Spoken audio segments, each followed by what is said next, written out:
I want to pivot to immigration. It's a big issue now. Just last week, we had 2 National Guardsmen shot. One has died because of not so much an illegal immigrant, but an immigrant that came from Afghanistan. So the Trump administration said they're cracking down. Do you support the president's call to halt immigration in the U.S. and not just visas from individuals from Afghanistan, but just overall immigrants? I mean, is that too draconian? Because people are saying that your policies here for over the past 8 years have been draconian. No, the president's no. draconian. So no. This is upholding the rule of law. I think that he's absolutely right to do what he's doing. You cannot bring people in to this country who hate our country or who are incompatible culturally and are not able to be assimilated. You know, it's interesting. Biden was doing the Afghan refugees. I rejected it. Okay. We did not accept any in Florida. And so you know what he did? He went around the state government. He did an agreement with Mayor Cava in Miami, and he dumped them in Miami directly with her. So we weren't involved in that. We didn't accept any.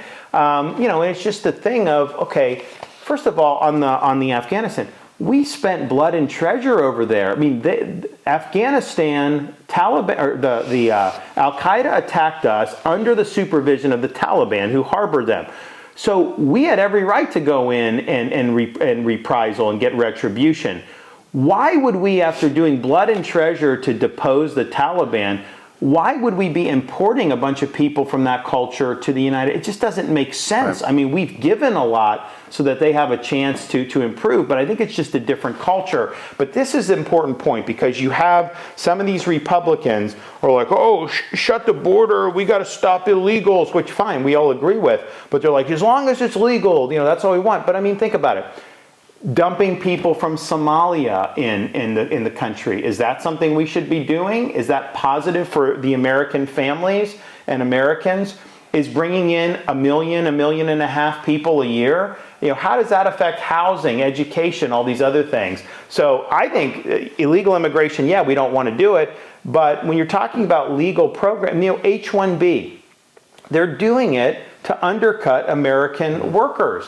And I don't know what the genesis of the program initially was, but you have tech workers, American tech workers, that will train an H-1B to replace them. And the H-1B gets paid less, and the H-1B is indentured to the company. So if you're working for one tech company, you can't just go to another one. So there's all kinds of problems with that and then how it's worked. So I think there's a huge amount of problems. I think the president is right to be strong. And I think the question is there going to be good follow-through and implementation, and are you going to have liberal judges try to stop it? So you support a tougher stance on illegal immigration more so than what he's put forward now? Because it looks like that's kind of the direction he's going to, considering what's happening. Well, I think we should see how this gets flushed out with what he's doing before, I say whether he's not strong enough. I mean, it very well may be very strong. But I think I think the president understands, why are we, you'll see these rallies in like Dearborn, Michigan,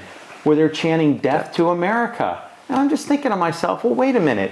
You came over here probably from a pretty crappy country. You get to grow up in the most successful country ever, and you're out there saying death to America? No, actually, if you want death to America, go back over there and then say it all you want. But if you're coming here, that's a mistaken policy to be importing people that really hate this country. So, yeah, I think the whole thing needs an overhaul. Should those people chanting that be considered or looked upon as maybe enemy combatants?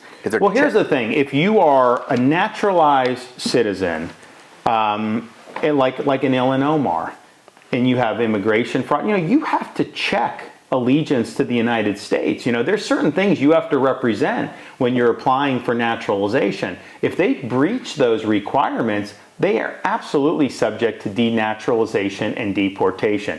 And I think that should be done in those situations where the law warrants it.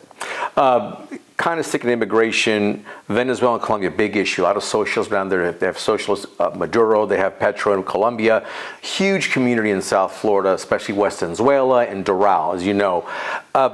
Do you support the president's efforts to target these drug cartels on the ocean, but also directly in installations within Venezuela? I do. I think the drug trade and the traffic into the United States, I think is qualitatively different than it was, say, 30 years ago.